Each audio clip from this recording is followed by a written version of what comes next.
ஏடிஎம்மை நிர்வாகம் செய்யக்கூடிய confederation of ATM industry என்று ஒரு அமைப்பு இருக்குது. அந்த அமைப்பு அவங்க என்ன சொல்லியிருக்காங்க அப்படின்னு சொன்னால், ஏறக்குறைய ஒரு மாதத்திற்கு 94,000 கோடி ரூபாய் இந்த ஏடிஎம்மில் வைப்பதற்கான பணம் என்பது எங்களுக்கு தேவைப்படுது. ஆனால் வெறும் 61,000 கோடி ரூபாய் தான் எங்களுக்கு கொடுக்கப்படுது. அது இதில் ஜூன் மாதம் 51,000 கோடி ரூபாய் தான் கொடுக்கப்பட்டது. அப்போ பணம் இல்லாத காரணத்தினால ஏடிஎம்களில் பணம் வைப்பதற்கு எங்களால் முடியல என்று இந்த பிரச்சனையை நாங்கள் ரிசர்வ் பேங்க் ஆஃப் இந்தியாவுக்காக எடுத்து சென்றோம்.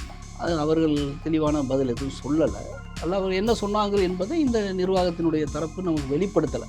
ஆனால் நம்ம என்ன புரிந்து கொள்கிறோம் என்று சொன்னால், ஏடிஎம்மில் வைப்பதற்கான தேவையான பணம் என்பது இன்றைக்கு கொடுக்கப்படலை. அது ஒரு ஏடிஎம் சேவைகளை முடமாக்கக்கூடிய நிலைக்கு கொண்டு சென்று இருக்கிறது என்ற ஆபத்தை நம்ம பார்க்குறோம்.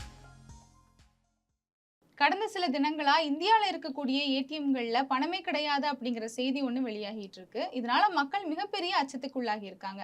இப்படி ஏடிஎம்களில் பணம் இல்லாமல் போன செய்தி அப்படிங்கிறது உண்மைதானா? அப்படி பணம் இல்லாமல் போச்சு அப்படின்னா அதுக்கெல்லாம் என்ன காரணம் அப்படிங்கிறத பற்றியெல்லாம் விரிவாக நம்ம கிட்ட பேசுறதுக்காக இந்திய வங்கி ஊழியர்கள் சம்மேளனத்தினுடைய கோவை மாவட்ட செயலாளர் மகேஸ்வரன் நம்ம கூட இருக்காரு. அவர்கிட்ட பேசலாம். வணக்கம் தோழர். வணக்கம். இப்போ பார்த்தீங்கன்னா ஜூன் 4ஆம் தேதி செய்தி ஒன்று வெளியாகுது. இந்தியாவில் இருக்கக்கூடிய எந்த ஏடிஎம்லையுமே பணம் கிடையாது, பணம் ரொம்ப குறைவாகிக்கிட்டே வருது அப்படின்னு சொல்லி செய்தி வெளியாகுது. இது மக்கள் மத்தியில் மிகப்பெரிய ஒரு அச்சத்தை உண்டு பண்ணுது. ஏன் அப்படின்னா, ஏற்கனவே நமக்கு தெரியும், இந்த போர் சூழல் காரணமாக பெட்ரோல் டீசல் விலை உயர்வு, இதனால பணவீக்கம் அதிகரிச்சிருக்கு. இப்போ அத்தியாவசிய பொருட்களுடைய விலையெல்லாம் அதிகரிச்சுக்கிட்டு இருக்கு. அந்த மாதிரியான சூழ்நிலையில் இருக்கும்போது இப்போ ஏடிஎம்களில் பணம் இல்லை அப்படிங்கிற ஒரு செய்தி ஒன்று வெளியாகி இருக்கு. இதுக்கு என்ன காரணம் தோழர்? ரொம்ப சரியான கேள்வி. அந்த செய்தியில் குறிப்பாக ஆந்திர பிரதேசம், தெலுங்கானா, கர்நாடகா போன்ற மாநிலங்களில், மிசோரம் போன்ற வடகிழக்கு மாநிலங்களில் இது மிகப்பெரிய செய்தியாக மாறியிருக்கு. ஏடிஎம்மில் பொதுவாக பணம் எடுக்கக்கூடியவர்கள் யாராக இருப்பாங்க அப்படின்னு பார்த்தீங்கன்னா, இது அரசு உதவி திட்டங்கள்னால பயனாளிகளாக இருக்கக்கூடிய, நேரடியாக கிரெடிட் பண்ணுவாங்க. மகளிர் உரிமை தொகை மாதிரி நேரடியாக அரசு துறையிலிருந்து பணம் பெறக்கூடியவர்கள், அவர்கள் ஏடிஎம்மில் போய் பணம் எடுத்து தான் தங்களுடைய வாழ்க்கையில் செலவு பண்ணுவாங்க. அதுக்கு மிகப்பெரிய உதவியாகத்தான் ஏடிஎம்களை வங்கிகள் பராமரித்து வருது.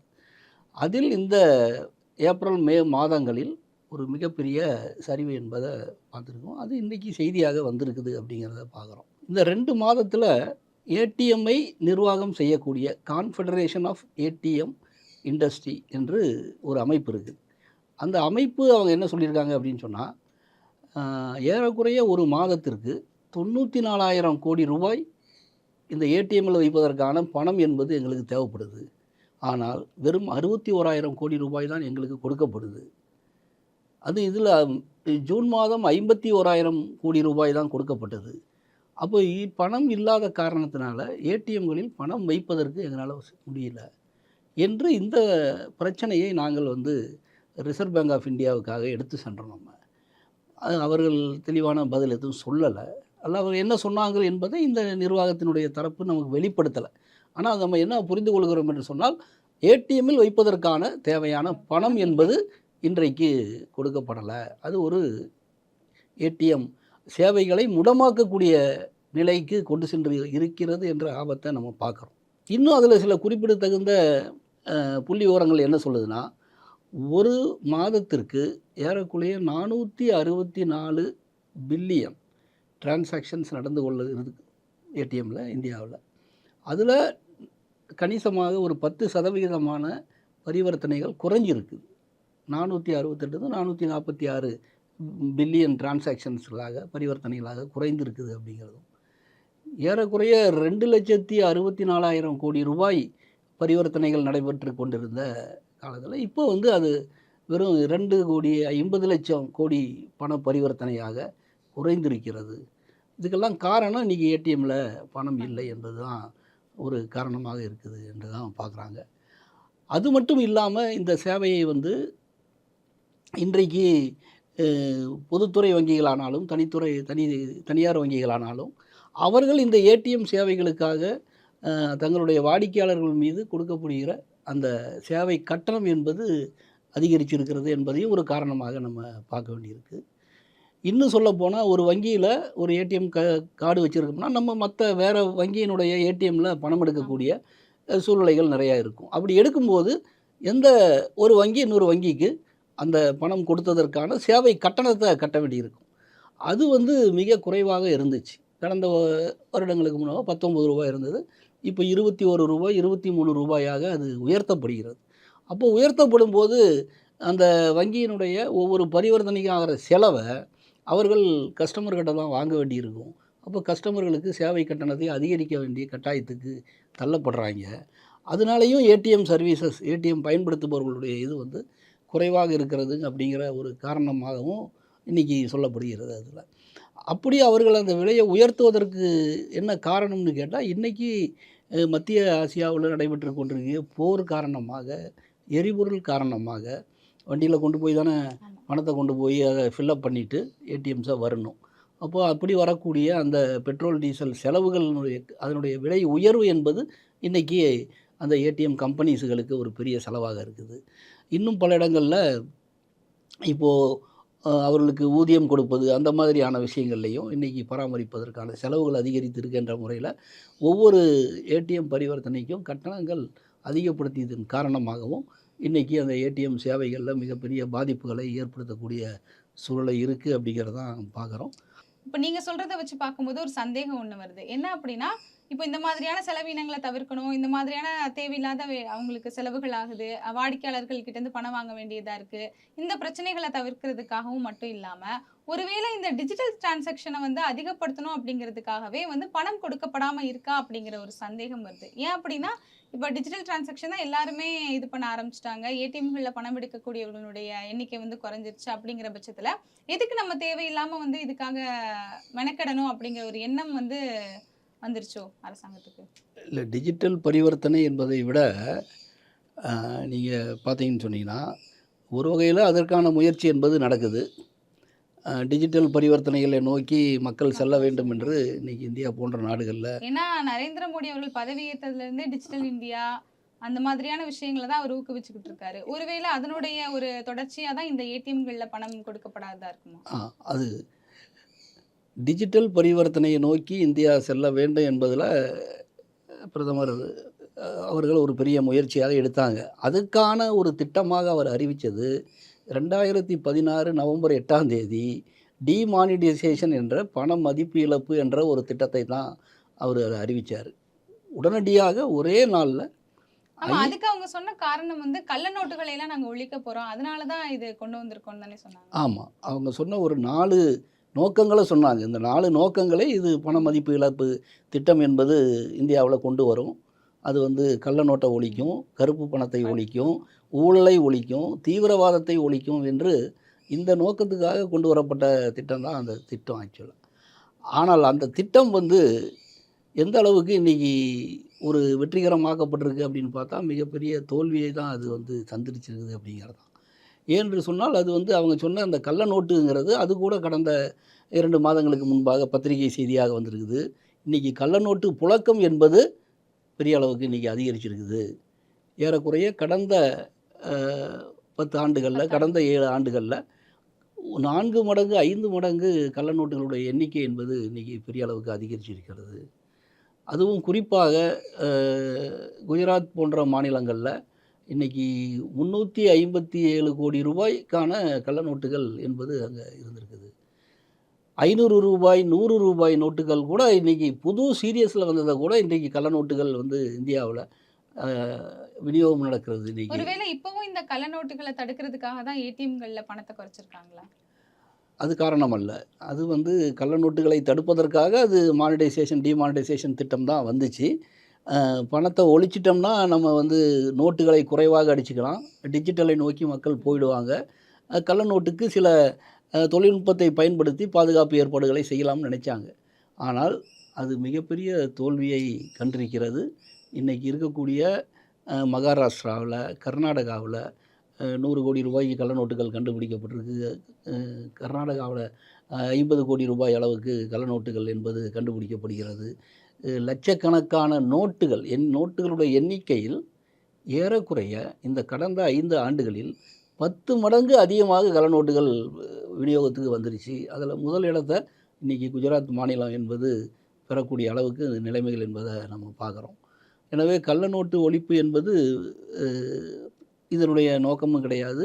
அந்த டிமானிட்டைசேஷன் பண மதிப்பிழப்பு திட்டம் என்பது எந்த நோக்கத்திற்காக கொண்டு வரப்பட்டதோ, அந்த நோக்கம் இன்றைக்கு மிகப்பெரிய தோல்வியை கண்டிருக்கிறது என்பதை தான் நம்ம பார்க்குறோம். கள்ள நோட்டினுடைய எண்ணிக்கையை இந்த அரசாங்கத்தினால குறைக்க முடியவில்லை என்பதை தான் நம்ம இந்த இத காட்டுது. பட் இந்த ஏடிஎம் இதுக்கும், அதற்கும் எந்த சம்பந்தமும் இல்லை என்று தான் நாங்க சொல்ல முடியும் இப்போதைக்கு. இப்போ ஒரு முக்கியமான விஷயத்த பத்தி நம்ம பேசணும் தோழர். இந்த சட்டவிரோதமான கடன் செயலிகள் அப்படிங்கிறது இப்ப நாளுக்கு நாள் அதிகரிச்சுக்கிட்டே இருக்கு. அதுல சிக்கி நெறைய மக்கள் தங்களோட உயிரை மாய்த்துக் கொள்ற அளவுக்கு கூட போயிடுறாங்க. நெறைய பிரச்சனைகள் சந்திக்கிறாங்க. இத எப்படி இந்த அரசாங்கம் அனுமதிக்கிறாங்க? இதுல வந்து இந்தியாவினுடைய தொழில்நுட்ப வளர்ச்சி என்பது இன்னைக்கு வருகின்ற போது, அது நிதித்துறையிலும் அந்த தொழில்நுட்ப வளர்ச்சி என்பது இன்னைக்கு வருது. அதன் காரணமாக இன்னைக்கு வங்கி சாராத வங்கிகள், நான் பேங்கிங் ஃபைனான்சியல் கார்ப்பரேஷன் என்று சொல்கிற வங்கி சாராத நிதி நிறுவனங்கள் நிறைய வந்திருக்கிறாங்க. அவர்கள் அவர்களுடைய சொந்த திட்டங்களை இன்றைக்கி டிஜிட்டலில் கொண்டு வராங்க, தொழில்நுட்பத்தை பயன்படுத்தி கொண்டு வர்றாங்க. அது ஒரு அளவுக்கு ரிசர்வ் பேங்க் ஆஃப் இந்தியா அதை கட்டுப்படுத்தக்கூடிய அதிகாரம் கொண்டது இருக்குது. அது அந்த வங்கி சாராத நிதி நிறுவனங்களை கட்டுப்படுத்துது. ஆனால் இந்த இதற்கு வங்கி சாராத நிறுவனங்கள் இல்லாமல் சில தனியார் நிறுவனங்கள் சட்டத்தை மீறி இன்றைக்கு பலவிதமான செயலிகளை இன்றைக்கி மக்கள் மத்தியில் கொண்டு வந்து அவர்களுக்கு கடன் வழங்குவதாக அவங்களுடைய விளம்பரத்தின் மூலமாக, இல்லை ஒரு வாட்ஸ்அப் மெசேஜின் மூலமாக, அல்லது ஒரு சமூக வலைதளத்தினுடைய ஒரு லிங்க் மூலமாக இன்றைக்கு அவர்கள் இன்றைக்கி எல்லாத்துக்கூடையும் இன்றைக்கி செல்ஃபோனில் வரக்கூடிய தொழில்நுட்பம் இன்றைக்கி வளர்ந்துருச்சு இன்றைக்கி. அப்போ அவர்கள் அந்த மாதிரியாக வரக்கூடிய சூழ்நிலை என்பது இருக்கும்போது, சாதாரண மக்கள், ஒரு முறைசாரா தொழிலில் இருக்கிறவங்க, குறைந்த வருமானம் இருக்கக்கூடியவர்கள், வீட்டு வேலையில் இருக்கக்கூடியவர்கள், அப்படிப்பட்டவர்களுக்கு ஒரு சிறு கடன் தேவைப்படும் போது அவர்கள் இந்த விளம்பரத்தை பார்த்து அதில் நமக்கு கிடைக்குதா என்ற ஒரு தேவையின் அடிப்படையில் அந்த செயலிகளுக்குள்ளே அவங்க போகக்கூடிய சூழ்நிலை என்பது இருக்குது. அப்போ அப்படி அவங்க அந்த ஆப்ஸை டச் பண்ணி அந்த செயலிக்குள்ளே போயிட்டாங்க அப்படின்னு சொன்னால், அவங்க உடனே என்ன பண்ணுவாங்கன்னா, சில விவரங்களை அவர்கள் கேட்பார்கள். அப்படி கேட்கும்போது அவருக்கே கடன் ரொம்ப தேவை. அப்போ ஒருத்தருக்கு கடன் தேவையாக இருக்கும் பொழுது அவர் என்ன கண்டிஷன் போட்டாலும் அவர் ஓகே தான் சொல்லுவார். அப்போ அந்த கண்டிஷன்ஸில் உங்களுடைய டீட்டெயில்ஸு, கான்டாக்ட்ஸு, உங்களுடைய ஃபோட்டோஸு எல்லாத்தையும் நாங்கள் பார்க்குறதுக்கு நீங்கள் அனுமதிக்கிறீங்களா அப்படின்னு சொல்லி ஒரு இது போடுவாங்க. நீங்கள் அக்செப்ட் என்று கொடுத்துட்டீங்க அப்படின்னு சொன்னால், உடனடியாக நம்ம அலைபேசியில் இருக்கக்கூடிய அத்தனை விவரங்களும் அவங்கக்கிட்ட போயிடும். டாட்டா உட்பட எல்லா நம்மளுடைய தரவுகளும் இன்றைக்கி அவங்கக்கிட்ட போயிடும். போன பிறகு அவர்கள் நம்ம எவ்வளோ கடன் கேட்குறோமோ அந்த கடனில் எல்லாம் முழுசும் கொடுக்குறேன் சொல்லுவாங்க. 10,000 ரூபாய் கடன் கொடுக்குறேன்னு சொல்லுவாங்க. ஆனால் ஒரு 8,000 ரூபா 7,000 ரூபா அவங்க கணக்கில் வரவு ஆகும். அதுக்கு 2,000 ரூபாய் 3,000 ரூபாயை அது அவர்களுடைய சேவை கட்டணமாக ஏதோ ஒரு காரணத்தை சொல்லி அதை எடுத்துருவாங்க. ஆனால் 10,000 ரூபாயை நீங்கள் திருப்பி கட்டணும். ஆனால் அதற்கு மிக மிக குறுகிய காலம்தான் அவர்கள் அதை கட்டுவதற்கான தவணையாக அவர்கள் கொடுப்பார்கள். அப்படி கொடுக்கும்போது நீங்கள் கட்டணும். அப்படி கட்ட முடியவில்லை என்று சொன்னால், அந்த கடனை வசூலிப்பவர்கள் இருக்கக்கூடிய அந்த லோன் ரெக்கவரி ஏஜென்ட்ஸு உங்களை அந்த நம்மளுடைய ஃபோன்லேருந்து எடுக்கக்கூடிய அந்த தரவுகளிலிருந்து உங்களுக்கு அச்சுறுத்தல்கள் வரும். அதற்கும் மீறி நீங்கள் கட்டலைன்னு சொன்னால், அதில் இருக்கக்கூடிய ஃபோட்டோஸை மார்ஃபிங் பண்ணி அதை உங்களை தவறாக சித்தரித்து அதில் இருக்கக்கூடிய கான்டாக்ட்ஸில் உங்களுடைய உறவினர்கள், உங்களுடைய நண்பர்கள் எல்லார் பேருமே அவங்ககிட்ட இருக்குது. அவர்களுக்கு அதை அனுப்புவாங்க. அப்போ அப்படி ஒரு அச்சுறுத்தல் பண்ணுறது, அப்படி ஒரு பயமுறுத்தல் பண்ணுறது என்று இந்த மாதிரியாக அதை வசூலிப்பதற்கான முறைகேடுகளில் இன்றைக்கி வச்சு உங்கள்கிட்ட அதிகமான பணத்தை வசூல் பண்ணுவதற்கான வாய்ப்புகளை இன்றைக்கு உருவாக்கி இருக்கிறது. பட் இப்படியெல்லாம் இருப்பதற்கான காரணம் என்பது என்ன என்று சொன்னால், அப்படிப்பட்ட சாதாரண மக்களுக்கு இன்றைக்கி இந்தியாவில் இருக்கக்கூடிய அரசு துறை வங்கிகளோ, தனியார் வங்கிகளோ எந்த விதமான திட்டங்களும் இல்லாமல் ஒரு லாப நோக்கத்தில் இன்றைக்கு பெரிய பெரிய கார்ப்பரேட் நிறுவனங்களுக்கு கடன் கொடுத்து அவர்களிடம் அதிகமான பணத்தை, வட்டியை சம்பாதிக்கணும், லாபத்தை ஈட்ட வேண்டும் என்ற ஒரே நோக்கத்தோடு இன்றைக்கி செயல்படக்கூடிய ஒரு நாடாக இன்றைக்கி இந்திய பொதுத்துறை நான் வங்கிகள் கூட அதான் கேட்கணும்னு நினைச்சேன் தோழர். இப்போ இந்த பொதுத்துறை வங்கிகளுக்கு வந்து இதுக்கு ஏதாவது மாற்று வழி வச்சிருக்காங்களா? அவங்களால இந்த பிரச்சனைகள தீர்க்க முடியுமா? ஏன் அது குறித்து எந்த ஒரு நடவடிக்கையும் எடுக்க மாட்டேங்கிறாங்க?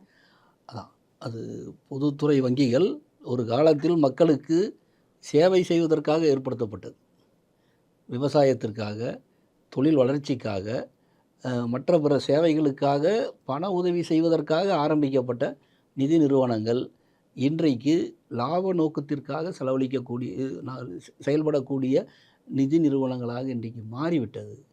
அரசாங்கத்தினுடைய கொள்கைகளும் இன்றைக்கு எந்த நிதி நிறுவனமாக இருந்தாலும் அது லாபம் ஈட்டக்கூடியதாக இருக்க வேண்டும் என்ற கொள்கையை கடைபிடிக்கக்கூடிய ஒரு நவீன தாராளமய கொள்கையை கடைபிடிக்கக்கூடிய ஒரு பொருளாதார கொள்கையை பின்பற்றக்கூடிய அரசாக இருப்பதின் காரணமாக அவர்கள் எதையுமே ஒரு என்ன சொல்கிறது மார்க்கெட்டிங் மூலமாக இன்றைக்கி பணம் ஈட்டுவதற்கான முயற்சி செய்கிறாங்க ஒழிய இந்தியாவினுடைய சாதாரண மக்களுக்கு குறைந்த வருமானம் இருப்பவர்களுக்கு எந்த திட்டத்தையும் கொடுக்காமல் இருப்பது தான் அதுக்கு மிக முக்கியமான காரணமாக நம்ம பார்க்குறோம். இப்போ இந்த ஏடிஎம்ல பணம் இல்லாத பிரச்சனையா இருந்தாலும் சரி, இல்ல சட்டவிரோத கடன் செயலிகளால மக்கள் பாதிக்கப்படுறதும் சரி, இந்தியால மட்டும்தான் இந்த மாதிரியான பிரச்சனைகள்லாம் நடக்குதா? இல்ல வேற நாடுகள்லயும் இந்த மாதிரி பிரச்சனைகள்லாம் இருக்கா? மற்ற நாடுகளில் அவர்கள் சாதாரண ஜனங்களுக்கான பல கடன் திட்டங்களை வங்கிகள் வச்சுருக்காங்க. அந்த கடனை திருப்பி கட்டாவிட்டால் கூட அந்த அரசாங்கங்களே அதை ஏற்றுக்கொள்ளக்கூடிய அளவுக்கெல்லாம் திட்டங்கள் இன்றைக்கி மிகப்பெரிய முதலாளித்துவ நாடுகளில் அப்படியெல்லாம் வச்சுருக்காங்க. ஆனால் இந்திய நாட்டில் இன்றைக்கி இருக்கக்கூடிய அரசு அப்படிப்பட்ட ஒரு கொள்கைகளையோ திட்டங்களையோ இன்றைக்கி பொதுத்துறை வங்கிகள் மூலமாக இல்லை. குறிப்பாக இந்தியாவில் ஏறக்குறைய 70 கோடி பேர் 50% மக்கள் தொகையில் இருப்பவர்கள் மிக மிக சொற்பமாக ஒரு வருடத்திற்கு ரூ. 1,80,000 அதாவது மாதம் ரூ. 15,000 ஊதியத்தில் பணியாற்றுகிறவர்கள் தான் இன்றைக்கி 70 கோடி மக்கள் இன்றைக்கி இந்தியாவில் இருக்கிறாங்க.